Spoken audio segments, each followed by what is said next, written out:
মনা রান্নাঘরে তোমাদের সকলকে স্বাগত জানাই। আজকে আমি বানাবো খুব সহজভাবে ঘরোয়া মশলা দিয়ে গরমের দিনে কাঁচকলা দিয়ে কাতলা মাছের ঝোল। এই রেসিপিটা করার জন্য এখানে আমি কাতলা মাছ নিয়ে নিয়েছি 400, দুটো কাঁচকলা নিয়ে নিয়েছি, মাছগুলোকে ভালো করে পরিষ্কার করে ধুয়ে নিয়েছি। মাছগুলো আমি নিয়ে নিয়েছি, মাছে আমি লবণ হলুদ মাখিয়ে নেব। লবণ হলুদটাকে মাছে ভালো করে মাখিয়ে নিতে হবে।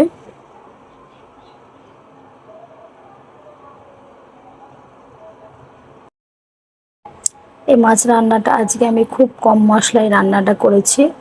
আপনারা বাড়িতে এরকম করে একবার রান্না করে খেয়ে দেখবেন।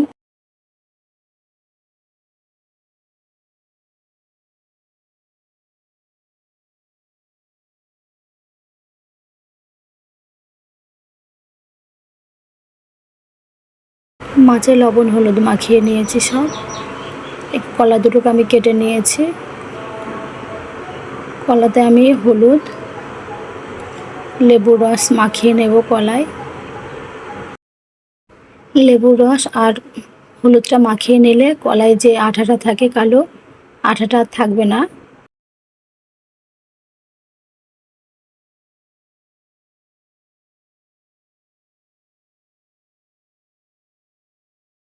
হলুদ লেবুর রসটা মাখিয়ে আমি কলাগুলোকে ভালো করে ধুয়ে নেব জলে।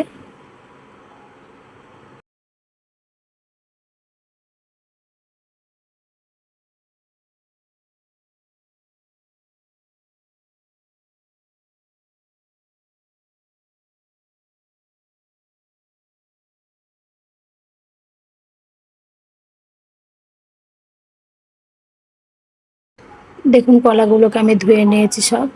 এখানে আমি একটা বড় সাইজে পেঁয়াজ কেটে নিয়েছি। এখানে আমি কড়াই বসিয়ে দিয়েছি। কড়াইটা গরম হয়ে গেছে। কড়াইয়ে আমি তেল দিয়ে দেব। এখানে আমি সর্ষের তেল দিলাম। সর্ষের তেলে আমি রান্নাটা করব। তেলটা আমার গরম হয়ে গেছে। এখানে আমি মাছগুলো দিয়ে দেব। তেলে মাছগুলো দিয়ে আমি একটু কড়া কড়া লাল লাল করে ভেজে নেব। মাছগুলোকে একটু লাল লাল করে ভেজে নিতে হবে।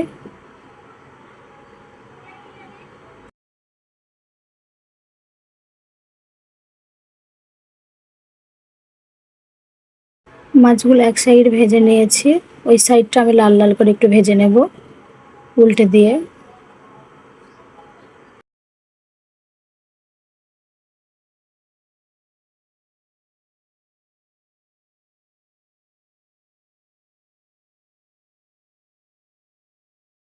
মাছগুলো ভাজা হয়ে গেছে, তুলে নিয়েছি। ওই কড়াইয়ের তেলের মধ্যে 2 পিস মাছ আছে, মাছ দুটো ভেজে নেব।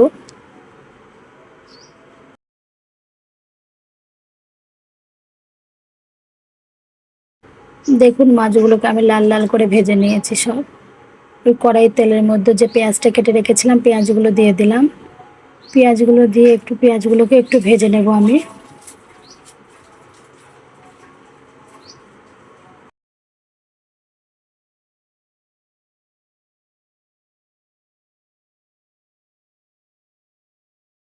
পেঁয়াজগুলোকে আমি ভেজে নিয়েছি। ওর মধ্যে আমি 1/2 চামচ কাঁচা লঙ্কা বাটা দিলাম, 1 চামচ আদা রসুন বাটা দিয়ে একটু মশলাটাকে আমি একটু পেঁয়াজের সাথে ভালো করে একটু কষিয়ে নেব, যাতে আদা রসুনের গন্ধটা না থাকে। একটু ভালো করে কষিয়ে নিতে হবে।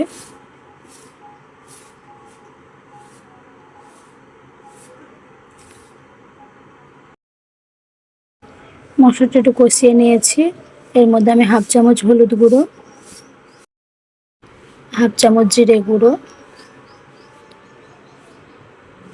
1/2 চামচ ধনে গুঁড়ো, অল্প একটু গুঁড়ো লঙ্কা, স্বাদ মতো লবণ দিয়ে দেব। অল্প একটু জল দিয়ে আমি মশলাটাকে ভালো করে কষিয়ে নেব। একটু জল দিয়ে দিলাম যাতে মশলাটা লেগে না যায়। ভালো করে মশলাটাকে সব কষিয়ে নেবে একসাথে।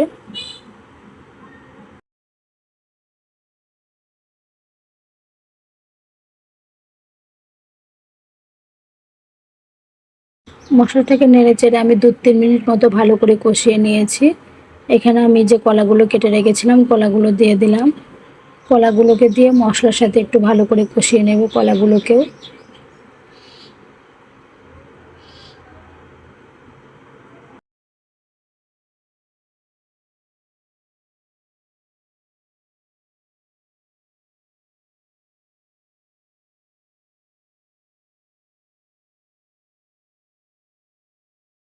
কলাগুলোকে আমি নেড়ে চেড়ে মশলার সাথে ভালো করে কষিয়ে নিয়েছি।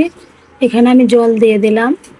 এখানে পরিমাণ মতনই জল দিতে হবে, এখানে আমার খুব ঝোল থাকবে না, তাই সেরকম পরিমাণে আমি জলটা দিয়ে দিলাম।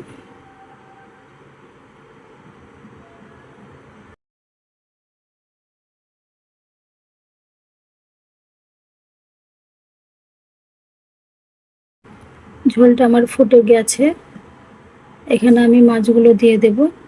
মাছগুলো দিয়ে একটু নাড়াচাড়া করে নিয়ে ঢাকা চাপা দিয়ে দেব। 10 মিনিটের জন্য ঢাকা চাপা দিয়ে আমি রান্নাটা করে নেব।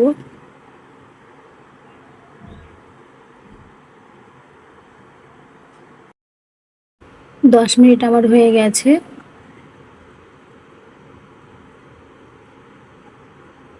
রান্নাটা আমার হয়ে গেছে। কলাগুলো সেদ্ধ হয়ে গেছে। এখানে আমার লবণের পরিমাণটা একটু কম লাগছে, তো এখানে আমি একটু লবণ দিয়ে দেব। এই রেসিপিটা যদি আপনাদের কাছে একটু ভালো লেগে থাকে একটি লাইক শেয়ার করে দেবেন, এবং আমার চ্যানেলটি যদি সাবস্ক্রাইব না করে থাকেন অবশ্যই করে আমার চ্যানেলটি সাবস্ক্রাইব করে দেবেন। আমার ভিডিওটি শেষ পর্যন্ত দেখার জন্য আপনাদের সকলকে ধন্যবাদ জানাই।